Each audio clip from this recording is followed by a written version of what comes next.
अस्सलाम वालेकुम फ्रेंड्स। आज जो हमारा टॉपिक है लव मैरिज यानी कि पसंद की शादी। और इसमें जो है वो बहुत सारे जो है हाथ पे निशानात और जैसे अलामात पाई जाती हैं, लेकिन आज जिस अलामत की हम बात करेंगे वो है कि ये देखिए कि ये है दिमाग की लकीर और ये है लाइफ लाइन यानी कि ज़िंदगी की लकीर और ये है किस्मत की लकीर। तो जो दिल की लकीर होती है ऐसे जाती है यहाँ पे सीधी, और यहाँ से एक जो है शाख यहाँ जुपिटर माउंट की तरफ जाती है यानी कि फोक बनाती है वाई की तरह। तो बिल्कुल ये जो एक निशानी है, एक अलामत है, ये पसंद की शादी की होती है। और 100% जो है चांसेस होते हैं पसंद की शादी यानी कि लव मैरिज के। लेकिन वो कामयाब तब रहेगी जब यहाँ पे जो है वो रिलेशनशिप की लाइन जो होती है आफ्टर मैरिड लाइफ वो अच्छी होनी चाहिए, डिस्टर्ब नहीं होनी चाहिए, उस पर जो है वो इस तरह के कट्स नहीं होने चाहिए। या फिर आगे जो है वो ऐसे वाई की तरह नहीं होनी चाहिए। तब भी जो है ये जो है लव मैरिज कामयाब रहेगी। और साथ में जो है वो किस्मत की लकीर, ये जो किस्मत की लकीर है ये बिल्कुल अच्छी होनी चाहिए उस टाइम पीरियड में, जिस टाइम पीरियड में आपकी शादी हो रही है। और अगर ये किस्मत की लकीर उस टाइम अच्छी नहीं है, जैसे ये जो है वो 25 साल को शो करती है, ये जो है वो 30 को करती है, तो उस टाइम तब भी जो है वो आपको अच्छा रिश्ता मिल पाएगा। अगर ख़ास तौर पे लड़की के हाथ में किस्मत की लकीर अच्छी होगी तो हो सकता है कि वो खुद जो है वर्किंग लेडी रहेगी और साथ में उसमें कोई भी टैलेंट होगा, जैसे वो बुटीक खोल सकती है, अपना ब्यूटी पार्लर चला सकती है और गवर्नमेंट जॉब भी उसको मिल सकती है। वो उसके एजुकेशन पे होगा, स्टडी पे होगा।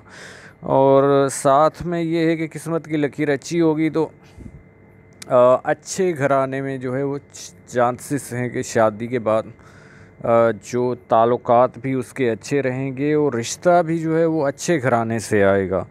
तो ये सारी जो चीज़ें हैं इनका जो है कॉम्बिनेशन बनाना पड़ता है। सिर्फ जो है वो एक लकीर को नहीं देखना चाहिए। बहुत सारे लोग जो होते हैं वो हमारे जो सिर्फ पामिस्ट्री के शौकीन हजरात सिर्फ जो है वो एक लकीर को जो है वो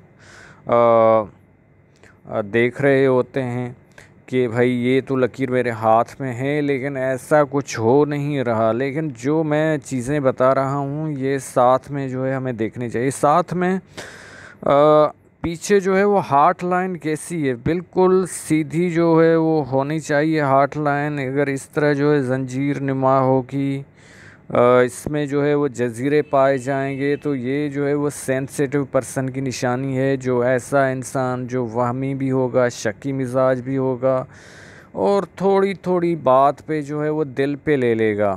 और जैसे चाहे लड़की हो या लड़का हो, रोना धोना ख़ास तौर पे लड़कियों के हाथ में ये जंजीर नुमा अगर ज़्यादा होगी तो फिर जो है वो इस तरह सेंसिटिव होती हैं। किसी ने जो है वो कुछ बात कह दी तो फिर जो है वो हिस्ट्री बन जाती है, उसको वो रिपीट करती रहती हैं कि उसने मुझे ये कहा।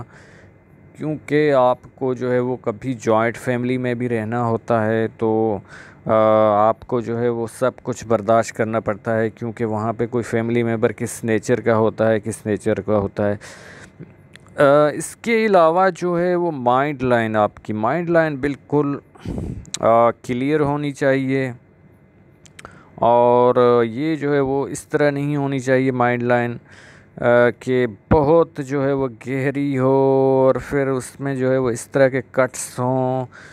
तो ये इस बात की निशानी करती है कि आप जो है वो डिप्रेशन का शिकार रहेंगे, आप एंग्जाइटी का शिकार रहेंगे और कोई ना कोई जो है वो टेंशन, चाहे इतनी बात भी ना हो जो मैरिड लाइफ होती है, और उसमें जो है वो आप जो है वो बहुत जो है वो टेंशन लेते रहेंगे। तो ये चीज़ें भी जो हैं वो डिस्टर्ब करती हैं मैरिड लाइफ को। तो उम्मीद है कि आप लोगों को ये वीडियो पसंद आई होगी। एक आप लोगों से रिक्वेस्ट है कि अगर अभी तक मेरा चैनल सब्सक्राइब नहीं किया तो प्लीज़ सब्सक्राइब कर दें और साथ में बेल आइकन प्रेस कर लें। और अगर आप अपने हाथ की जो है वो कंप्लीट पाम रीडिंग करवाना चाहते हैं तो जो यूट्यूब पे मेरा नंबर जो है मौजूद है, या आप कमेंट नीचे जो है वो लिख के वीडियो के जो है वो नंबर मांग सकते हैं। तो उसकी जो है वो डिटेल आपको जो है वो दी जाएगी कि किस तरह आपकी हाथ की पिक्स जो है वो चाहिए कंप्लीट पाम रीडिंग के लिए, और उसकी फ़ीस क्या होती है, तो सारी डिटेल आपको बता दी जाएगी। अल्लाह हाफ़िज़।